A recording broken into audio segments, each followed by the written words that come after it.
Hi all welcome back to my channel. ఇంతకుముందు షార్ట్లో అయితే నైట్ లైట్స్ నయాగ్రా ఫాల్స్లో ఎలా ఉంటుందనేది పెట్టాను. దాంతోపాటు ఫైర్ వర్క్స్ కూడా ఎలా ఉంటాయి అనేది కూడా పెట్టాను. ఎవరన్నా చూడని వాళ్ళు ఉంటే వెళ్ళి చూడండి. ఇక్కడైతే డే టైంలో నయాగ్రా ఫాల్స్ ఎలా ఉంటుందని చూడండి. మన ప్రపంచంలోనే అతిపెద్ద వాటర్ ఫాల్స్ ఇది నయాగ్రా ఫాల్స్ అనమాట. ఎంత బాగుందంటే అంత బాగుంది చూడ్డానికి.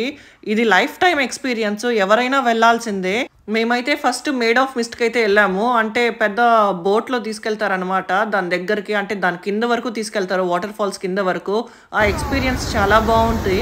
ఆ తర్వాత మేడ్ ఆఫ్ మిస్ట్లోనే కాస్త స్టెప్స్ ఉంటుంది, కాస్త పై దాకా ఎక్కి అక్కడ వాటర్ ఫాల్స్ కింద దాకా వెళ్ళొచ్చు. అక్కడికి వెళ్ళి ఫొటోస్ అయితే తీసుకున్నాము. చాలా అంటే చాలా బాగుంది, బాగా నచ్చింది నాకైతే. ఈ నయాగ్రా ఫాల్స్ అయితే రెండు వైపుల నుండి వస్తూ ఉంటారు. అంటే కెనడా సైడ్ బార్డర్లోనూ ఉంటుంది, అమెరికా సైడ్ బార్డర్లోనూ ఉంటుంది. మీకు ఈ వీడియో నచ్చినట్టయితే please do like, share and subscribe. ఇంకో వీడియోలో కలుద్దాం. అంతవరకు బాయ్.